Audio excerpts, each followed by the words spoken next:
The morning everything changed looked so ordinary that if you'd driven past my ranch, you probably would have thought I was the luckiest man in western Montana. The sun had barely climbed over the hills. The horses were already waiting by the fence because they knew breakfast came before I finished my first cup of coffee. And the only thing on my schedule was repairing a stretch of old fence my grandfather had built almost 50 years earlier. Then I spotted a single sheet of paper taped across my front gate, fluttering in the breeze like someone wanted to make absolutely sure I couldn't miss it. At first I figured it was another political flyer, or maybe one of those church invitations that somehow always found its way out into the country. Instead, it was a formal notice from the Red Pine Estates Homeowners Association informing me that my 52-acre ranch had been designated as shared community recreational property, effective immediately by unanimous vote of the HOA board. I actually laughed out loud. I remember shaking my head and saying to my dog, Rusty, well, somebody's been drinking before breakfast. There wasn't a county seal. There wasn't a judge's signature. There wasn't even a legal description that matched my property. It was just a stack of confident words pretending confidence could replace ownership. I tossed the paper onto the porch and went back toward the barn, thinking I'd have a funny story to tell my brother later that evening. About 30 minutes later, I heard tires crunching across my gravel driveway, then another vehicle, then another. By the time I walked back toward the gate, there were half a dozen SUVs parked along my fence line. Families unloading folding chairs, kids chasing each other through my pasture, and one older guy pulling an expensive smoker toward my pond like he was setting up for a neighborhood barbecue. I walked over calmly because that's how my father taught me to handle strangers. Morning, I said. I think you folks are on private property. A woman wearing oversized sunglasses smiled without slowing down. Actually, the HOA says this belongs to all of us now. I thought she was joking. She wasn't. Every single person there repeated the same sentence almost word for word, as if they'd memorized it from a script. The HOA says this is community land now. The HOA approved it. The HOA owns it. It was surreal. You ever have one of those moments where reality shifts just enough that your brain refuses to catch up? That was mine. I wasn't arguing with trespassers. I was arguing with people who genuinely believed they had permission to take over someone else's home. Before I could process what was happening, another black luxury SUV rolled through the gate I'd left open while feeding the horses. Out stepped a woman I'd seen exactly twice before at county meetings. Her name was Vanessa Holloway, president of Red Pine Estates, always dressed like she was about to host a television show instead of attend a zoning hearing. She carried a leather binder under one arm and wore the kind of smile that never reached her eyes. Mr. Carter, she said as if we were old friends, I'm glad you're here. It'll make this transition much easier.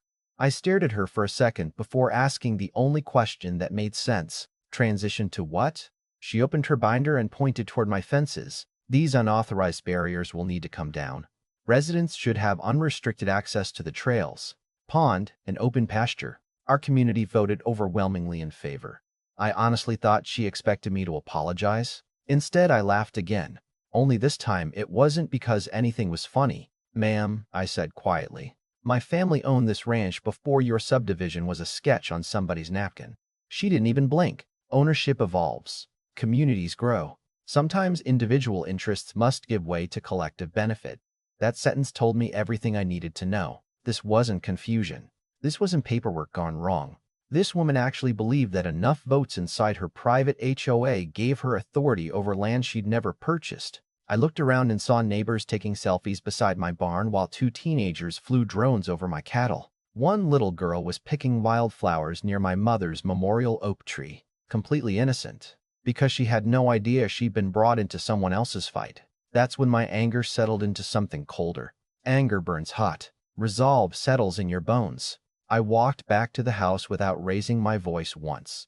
Vanessa called after me. Running away won't change the board's decision. I stopped at the porch, turned around, and smiled for the first time all morning. No, I answered, but county records probably will. She smirked like I'd just made an empty threat. She had no idea my grandfather kept every original deed, survey map, tax receipt, and property transfer since 1948 locked inside an old steel filing cabinet in my study. And she definitely had no idea that before I ever inherited this ranch, I'd spent 12 years working as a licensed land surveyor. They thought they'd walked onto empty land waiting for new owners. What they had really walked into was the worst mistake that board would ever make. And before the week was over, the people cheering for the HOA would begin asking how they'd been fooled so completely. I waited until every last car had left before I unlocked my grandfather's filing cabinet. That old green cabinet had survived floods, 2 barn fires, and 1 tornado that took half the roof off our equipment shed. But Grandpa always joked that if the government ever disappeared overnight, those files would still be enough to prove who owned every inch of the valley. I spread decades of documents across my dining room table. Original deeds, county surveys, aerial photographs, tax assessments, even handwritten notes from survey crews back in the 70s. Nothing had changed. Every boundary marker matched exactly what I'd walked my entire life. My ranch wasn't touching HOA property. It wasn't inside HOA jurisdiction. It wasn't even legally accessible from their subdivision without crossing a county drainage easement. That meant Vanessa hadn't simply misunderstood the law. She had ignored it completely. The next morning, I drove straight to the county recorder's office where Linda Morales, a woman who had known my father for years, looked up the parcel records before I even finished explaining why I was there. She frowned after about 30 seconds. "Ethan, there's nothing here. No transfer. No easement amendment. No annexation request. Your property hasn't changed in over 40 years. I slid the HOA notice across her desk. She read it twice before looking back at me with the same expression you'd expect from someone handed a counterfeit $100 bill. "They can't do this." "I figured as much," I said. "The problem is they already told 400 homeowners they did." Linda sighed. "Then your problem isn't paperwork. It's perception." She couldn't have been more right. By the time I got home that afternoon, perception had become reality. More people were wandering across my fields than the day before. Someone had placed temporary trail markers through my pasture. Bright orange ribbons were tied around fence posts with little laminated signs reading, "Future Community Nature Walk." Somebody else had installed a wooden bench overlooking my pond. Installed, as if they'd been improving public property all along. I stood there staring at that bench for a full minute before laughing under my breath, because whoever carried it half a mile into my land had no idea they'd just donated me a perfectly good bench. While I was loading it into my truck, an elderly man approached wearing a Red Pine Estates polo shirt. "You can't remove community property," he said politely.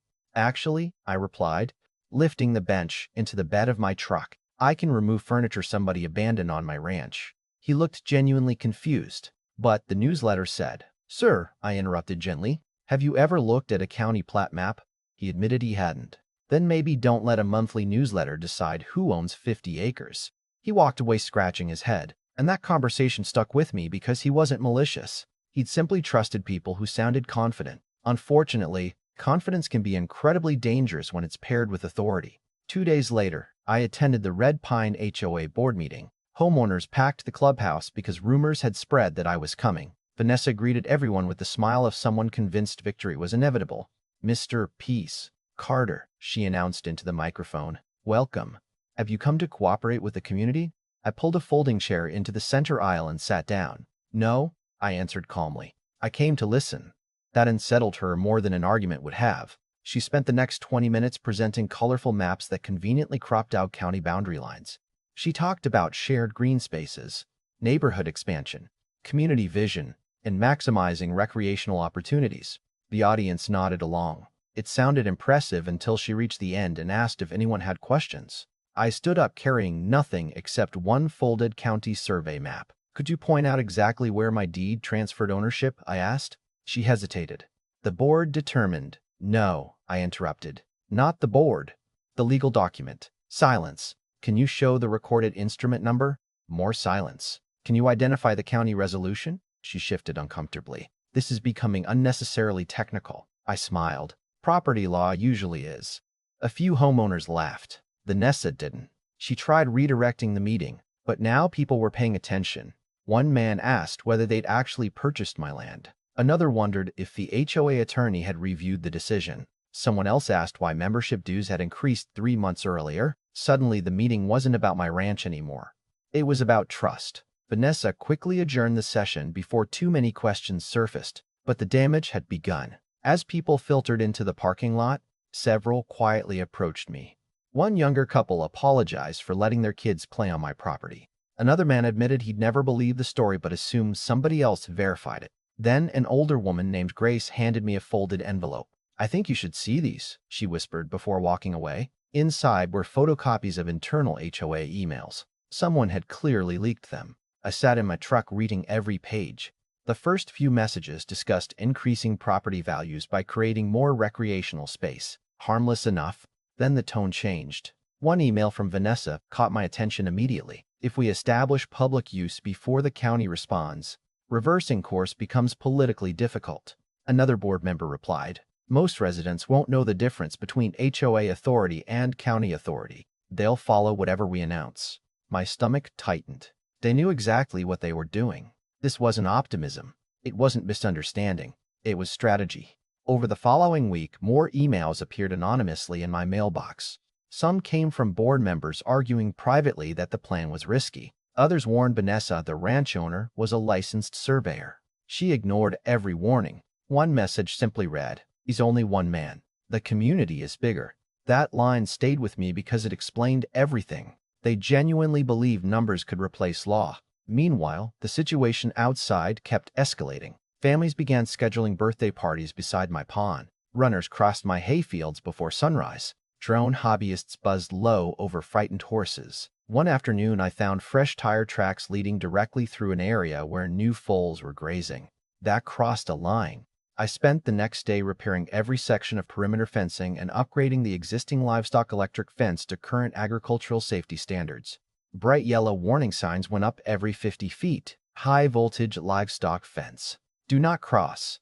County code required clear notice. So I made sure nobody could honestly claim they hadn't seen them. 3 days later, I heard shouting near the north pasture.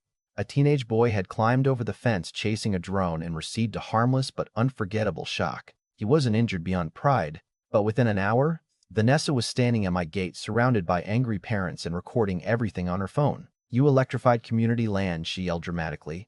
I folded my arms. "No, I maintained my livestock fence. Children could have been hurt. Children shouldn't have been trespassing. This belongs to the HOA." "Wonderful," I replied. "Call the sheriff and let's settle ownership today." She froze. That single sentence drained every ounce of confidence from her face. She had threatened lawsuits, fines, and media attention for days. Yet when offered actual law enforcement, she suddenly found reasons to leave.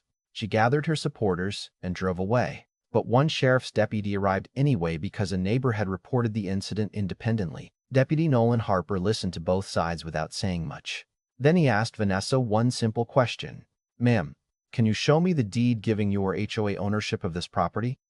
She handed him the same newsletter she'd shown everyone else. He stared at it for a moment before handing it back. "That's not a deed." She tried explaining community authority. He politely stopped her. Then he walked over to me, looked at my survey markers, my warning signs, my agricultural permits, and finally nodded.